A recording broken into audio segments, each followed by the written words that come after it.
बद्रीनाथ। बद्रीनाथ जी का मंदिर अलकनंदा नदी के तट पर 3133 मीटर ऊंचाई पर नर नारायण पर्वत पर बद्रीवन में स्थित है। जय बद्री विशाल। दोस्तों, मैं हूं सौरभ, स्वागत करता हूं आपका ब्रेक जर्नी पे। दोस्तों, आज मैं आपको भगवान विष्णु के परम धाम न सिर्फ उत्तराखंड बल्कि भारत के 4 धामों में से एक बद्रीनाथ धाम के बारे में वो हर छोटी बड़ी जानकारी दूंगा, जिससे आपकी बद्रीनाथ की यात्रा बहुत आसान हो जाएगी। दोस्तों, इस वीडियो में मैं आपको बताऊंगा कि आप बद्रीनाथ की यात्रा कैसे करें। यदि आप केदारनाथ की यात्रा पहले कर चुके हैं तो केदारनाथ से बद्रीनाथ कैसे जाएं, आपके रुकने की व्यवस्था, आपको किन किन दिक्कतों का सामना हो सकता है, और बद्रीनाथ दर्शन के बाद अगर आप भारत के अंतिम गांव माना में घूमना चाहते हैं तो आप कैसे घूमें और किन किन जगहों पे घूमें। तो दोस्तों, मेरे साथ अंत तक बने रहिएगा। इस वीडियो के अंत में मैं आपका पूरा यात्रा कार्यक्रम बताऊंगा, साथ ही कम से कम बजट के साथ। तो दोस्तों, यात्रा शुरू होगी आपकी हरिद्वार से। अगर आप ट्रेन से या फिर बस से आ रहे हैं तो आप हरिद्वार पहुंचिए।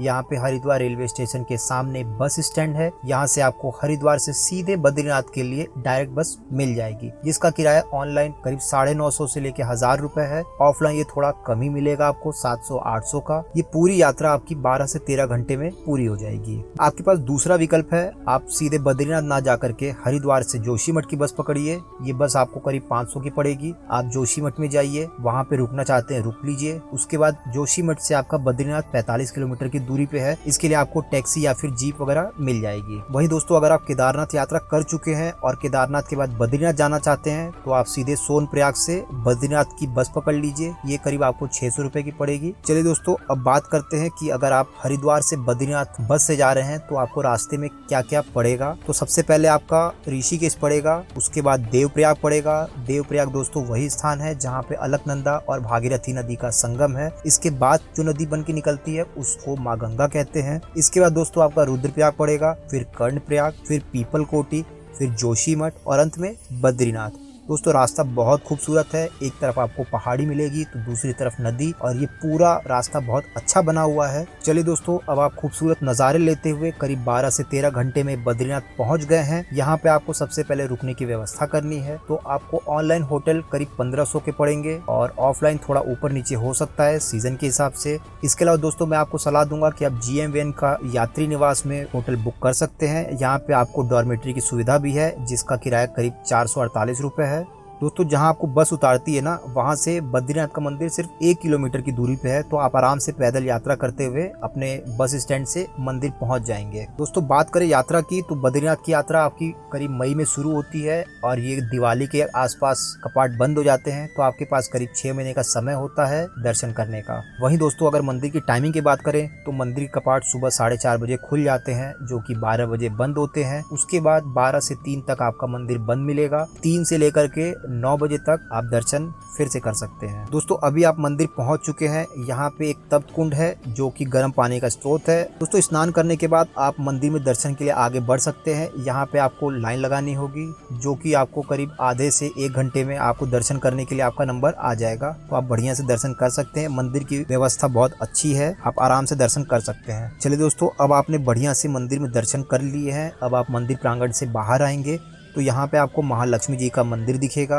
हनुमान जी का मंदिर और नर नारायण का मंदिर। तो आप बढ़िया से इनके भी दर्शन करते हुए आप यहाँ की प्राकृतिक खूबसूरती का आनंद ले सकते हैं। दोस्तों, ये तो था बद्रीनाथ धाम के दर्शन का। चलिए दोस्तों, दर्शन के बाद आप प्रस्थान करेंगे भारत के अंतिम गाँव माना के लिए। ये करीब 3 किलोमीटर दूर है मंदिर से। इसके लिए दोस्तों आपको जीप या फिर टैक्सी की सुविधा है, जो की करीब 500 रुपए लेती है। आप 1 लोग हो या 4 लोग हो, ये आपको बद्रीनाथ मंदिर से माना लेकर के जाएंगे। 1-2 घंटे का समय देंगे ताकि आप वहां पे घूम सकते हैं। उसके बाद ये आपको वापस माना से बद्रीनाथ लेकर के आ जाएंगे। दोस्तों, बात करें अगर माना गांव में घूमने की प्रमुख स्थानों की, तो यहाँ पे सबसे पहले आपको गणेश गुफा मिलेगी। दोस्तों, ये वही गुफा है जहाँ पे गणेश जी ने महाभारत का लेखन किया था वेद व्यास जी के वर्णन के बाद। यहाँ से दर्शन करने के बाद आप थोड़ा ऊपर चढ़ेंगे तो आपको वेद गुफा मिलेगी। ये वेद व्यास जी की गुफा है। ये करीब 5326 साल पुरानी गुफा मानी जाती है। यहीं पे आपको व्यास पोथी भी देखने को मिलेगी। इसके बाद दोस्तों आगे आप जाएंगे तो आपको भीम पुल मिलेगा। कहा जाता है कि पांडव जब यमलोक जा रहे थे तब रास्ते में सरस्वती नदी काफी उफान पे थी, तो उनको जाने में दिक्कत हो रही थी। इसलिए भीम ने पर्वत उठा करके बीच में रख दिया था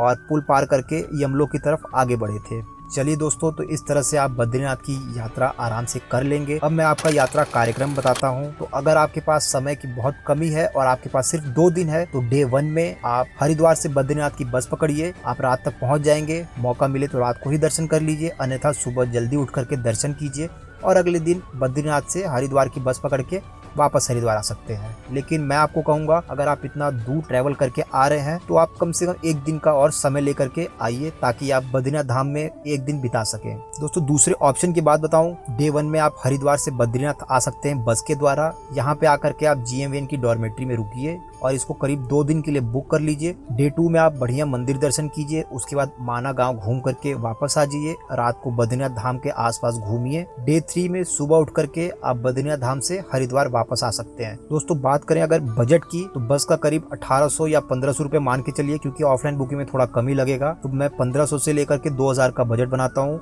बस का। होटल आपका करीब 900 रुपए में हो जाएगा 2 दिन के लिए। खाना अगर आप बहुत खाएंगे तो 1 दिन में 500 रुपए का, तो 1500 रुपए खाने का ही मान लीजिए। तो दोस्तों, आपका करीब 4000 से 4500 का हो जाएगा। अगर आप माना घूमना चाहते हैं तो 500 रुपए इसमें और जोड़ लीजिए। दोस्तों, मैं तीसरे विकल्प की बात करूं तो आप हरिद्वार से सीधे जोशीमठ आइए बस से। उसके बाद जोशीमठ में रात को घूमिए, मार्केट वगैरह। उसके बाद अगले दिन जोशीमठ से बद्रीनाथ के लिए टैक्सी पकड़ लीजिए। आराम से 45 किलोमीटर की यात्रा करके बद्रीनाथ पहुंचिए, मंदिर में दर्शन कीजिए। उसके बाद माना विलेज घूमिए। उसके बाद वापस आप जोशीमठ आकर के रात में रुक सकते हैं।